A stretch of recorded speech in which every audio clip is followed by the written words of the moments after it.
pledge allegiance to the flag of the United States of America and to the republic for which it stands, one nation, under God, indivisible, with liberty and justice for all.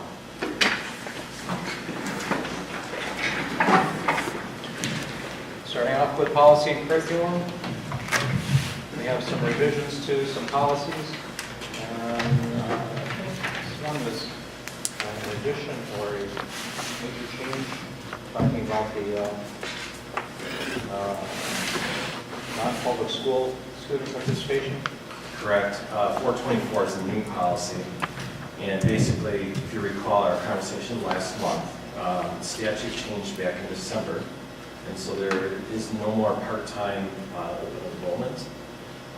And tying into the request that we had from some St. Thomas families to attend their district on a part-time basis. This policy addresses both change in statute and also the need to have something in place for those private school students who will be attending the district on a part-time basis. So like we said, Mr. Butterwell, it is a brand new policy. And then the exhibit is the form that people would fill out in case they wanted to attend their school. And following up on what Mr. Jensen had suggested last month, this policy targets the core areas. Right. So the literacy, the math, science, and social studies, and not necessarily the fine arts, where we have high course requests. So. And one of the notes, there are some provisions in here. One of them is that we have not surpassed the maximum number of students in class. Correct. We have to have space in order to accept that. Space. Any comments? I just wondered if we found out any more about the funding. Do you receive any funding for these students if they would come?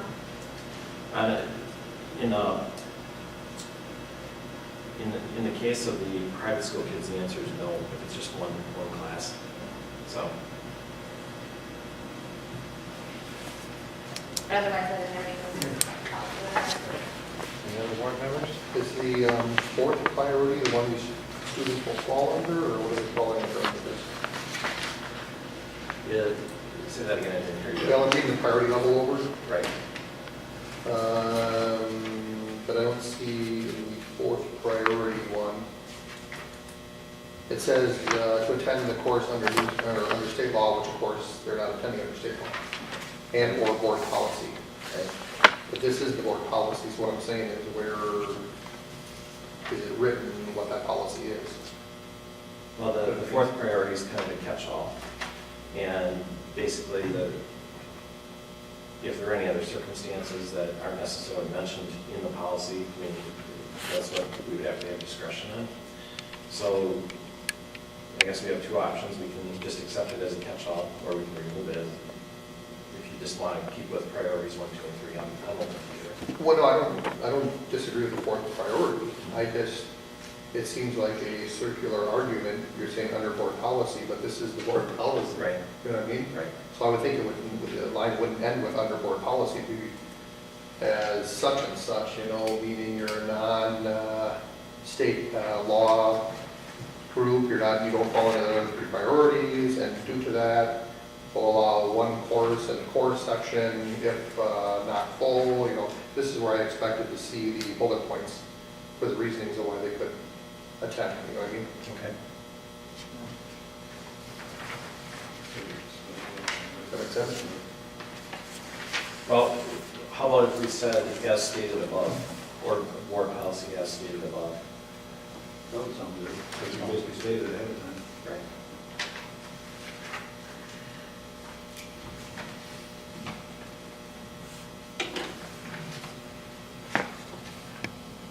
So just referring back to number 2 is what you're Exactly. Mm-hmm. Right. Okay. That's fine. Okay. We'll add that then. Okay. Now for reading.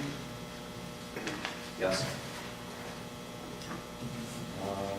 Second one is discussing access to public records.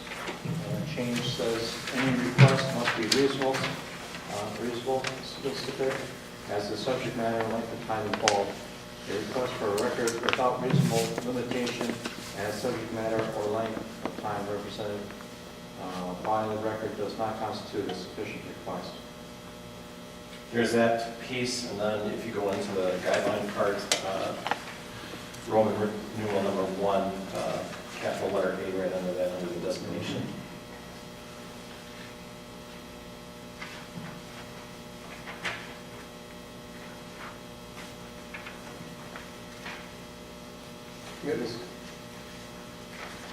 The district is not required to extract information from existing records and compile it into a new format.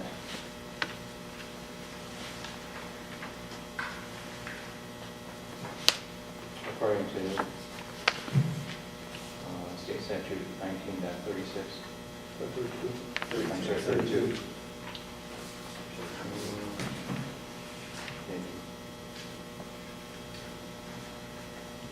My only question regarding that is just more, I mean, not a change to the policy, but just when there is a question, if we have someone from the public requesting this information who may not understand the length of time or those kinds of things that it may take, if they have a underestimation or that in there, would there then be communication about it, or what happens at that point?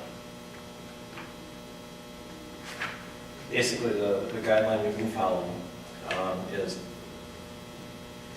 the Attorney General's suggestion of responding within 10 days. And that doesn't necessarily mean that the response is complete, but that there has been some level of acknowledgement. And then, like you said, some of the pieces take a couple of weeks to compile, especially if legal counsel has to review some of the more sensitive personnel aspects of things. So, I mean, that's what the past practice has been. Are you thinking there should be some sort of language? Yeah, I just questioned if, they indicate, that they want this information by a certain amount of time, but we aren't able to do that. Or how do we respond to that, or just the communication? I think what it said is that we have been responding within 10 days to at least acknowledge the request. So I don't know if we want to put something like that in there, that, our request will be acknowledged within 10 days, or communication. Okay.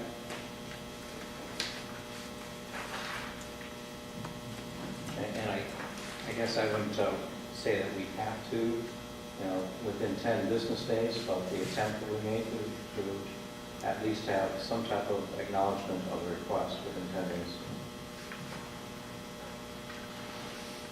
Any questions about this? Yes? Okay. Third one is tobacco-free schools. Yes, this is a replacement policy for the existing tobacco policy. And basically what prompted the replacement is the e-cigarette piece. Right. And Mrs. Markle had been talking to me about it probably it started about 2 months ago. Then there were some incidents which prompted looking for examples of different policies. So this one was taken out of the WASD database because it was the most specific and also addressed their needs. And so that's the rationale behind the policy review. Basically, it's just saying tobacco and electronic cigarette. Right. Right. Mhm. So, just expanding